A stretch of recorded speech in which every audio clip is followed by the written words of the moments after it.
Charles, I mean, it's amazing to me now. I go all over the world and do tributes to my father, and it is amazing that there is not one place that you can go and say Ray Charles and they don't know who he is.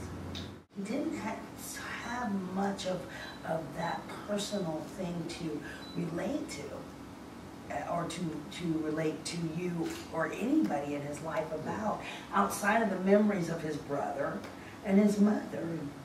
You know, Dad, his father was a Rolling Stone too. It's no wonder, you know, and things do, you don't fall far from the tree. The apple doesn't fall far from the tree. So, you know, he basically had the same type of relationship that his father had with him. Dewdrop did with the mother. It's exactly the same.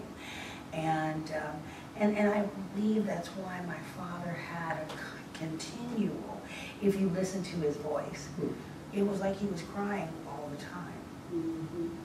You know what I'm saying? He had a constant one. We talk about him singing, It's Not Easy Being Green. When I first heard my father, that was a Muppet song. You know, Kermit the Frog used to sing that. But when my father sung it, and it was on my 21st birthday, and it was the first time my father had ever said happy birthday to me and sang it to me. And this was like in public too, at Caesar's Palace.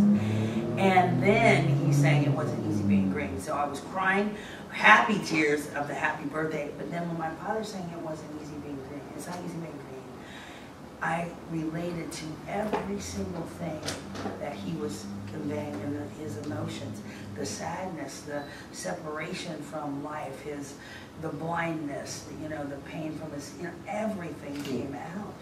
And that's why he was so married to the music, because he was able to express all the things that he really wanted to say. But he wasn't, you had too much fear. You know, men have it worse than women do. I mean, women are emotional beings. We're going to let it out, and we don't really care who's around or what you say. Most of us, not that there are some that withhold. I'm one of those people that does not withhold, especially now that I know that it's life-threatening, it's cancerous, it's, you know, every disease known to man is pretty much brought and conjured up due to your emotions, you know. So I try to let go of all the painful things and hurtful things that hurt me. So I have a lot of compassion for my father in that way.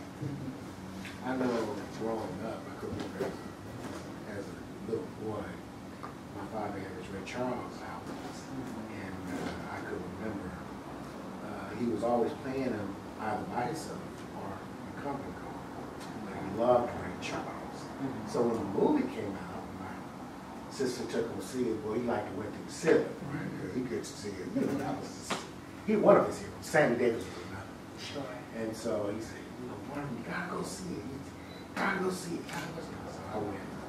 And I thought it was very good. I thought Jamie Foxx did an incredible job. Amazing. And so he asked me, what you think?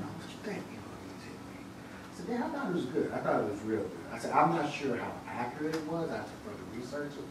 I said, but I thought it was really good. He said, yeah, you know, he was, you know, that was really something special for him. You know, because men of my father's generation, Ray Charles was their hero.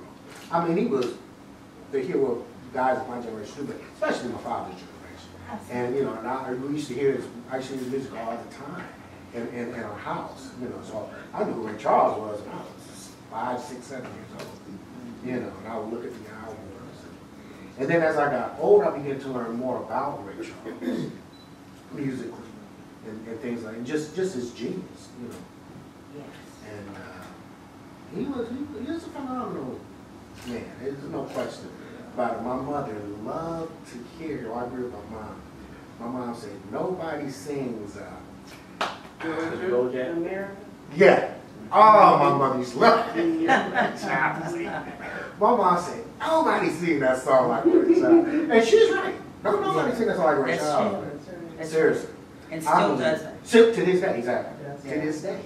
I mean, he's just so much soul, and like you were explaining, all what you know, what your father was coming out in his music. You know, you heard it and you felt it.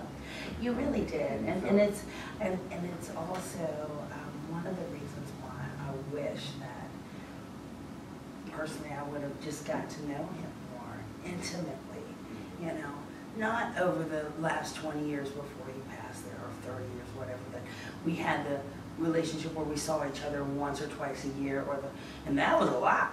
Okay. You know what I'm saying? You live right in LA. You don't want to live in LA. For God's sakes, you had to make an appointment to see your own father. And then you had to fight the personnel to get through. Literally, we had to fight with his staff to get to him. They were very controlling, still are.